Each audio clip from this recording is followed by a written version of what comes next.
बिस्मिल्लाहिर्रहमानिर्रहीम। अस्सलाम वालेकुम। रडार न्यूज़ में खुश आमदीद। मैं हूं आपका होस्ट कासिम। उम्मीद है आप सब खैरियत के साथ होंगे।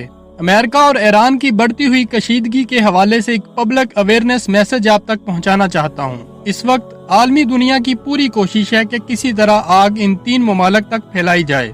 अमेरिका ने पूरी कोशिश की कि किसी तरह पहले तो ईरान और सऊदीया गुत्थम गुत्था हो जाएं।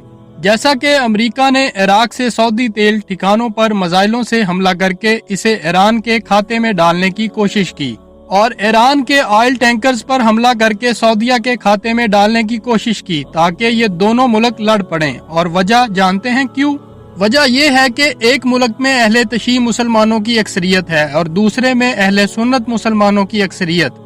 इन दोनों को लड़ा दो और जहाँ जहाँ दुनिया में ये दो मुसलमान फिरके मौजूद हैं, इनके मानने वाले खुद ही लड़ पड़ेंगे। खासकर पाकिस्तान में, यही पाकिस्तान है जो इन दोनों को जंग से दूर रखने की और अमेरिका की चालों को समझाने की पूरी तगोदो में है। क्योंकि पाकिस्तान के लिए जहाँ सऊदीया अहम था, वहीं पाकिस्तान ईरान को भी किसी आग में जलता नहीं देख सकता। सऊदीया जलेगा, ईरान जलेगा तो पाकिस्तान में भी आग लगेगी। और ये सोच है अमेरिका की, एक तीर से कई शिकार, यानी ये तीनों ममालिक भी खाना जंगी में जलकर रास्ते से हट जाएं। तो खुदारा मुहतात रहें और हालात को शिया सुन्नी के तनाजुर में देखने की बजाय उम्मत मुस्लिमा के तनाजुर में देखें। आपको आग में जलाने की कोशिश की जा रही है। यहाँ पर मैं ये भी कहना चाहूँगा कि वाकया सऊदीया में होता है और शिया सुन्नी का टकराव पाकिस्तान में शुरू हो जाता है। वाकया ईरान में होता है और शिया सुन्नी का टकराव पाकिस्तान में शुरू हो जाता है। अफसोस की बात यह है, चाहे ईरान हो या सऊदीया, हमें ये सोचना चाहिए कि आखिर हमारी कमजोरियां क्या हैं। आखिर ये हुआ क्यों कि कभी सऊदीया को मार पड़ गई तो कभी ईरान को।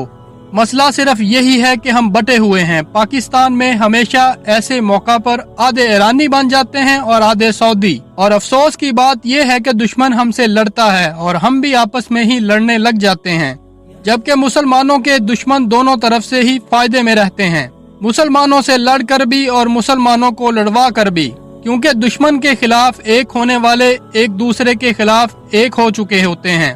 तो पाकिस्तानियों, खुदारा आप लोग कम से कम न्यूट्रल रहें और कोशिश करें घरों में लगी आग को बुझाने की, ना कि अपने घर को आग लगाने की। मेरी तमाम दोस्तों से दरख्वास्त है कि शिया सुन्नी का खेल ना खेलें, ईरानी और सऊदी ना बने बल्कि पाकिस्तानी बने और ईरान और सऊदीया में लगी आग को बढ़ने से रोकें। उम्मीद है आपको वीडियो पसंद आई होगी। मजीद वीडियोस के लिए चैनल सब्सक्राइब करें और बेल आइकन पर क्लिक करें। Thanks for watching radar news. अफवाज पाकिस्तान पाइंदाबाद, पाकिस्तान ता क़यामत जिंदाबाद।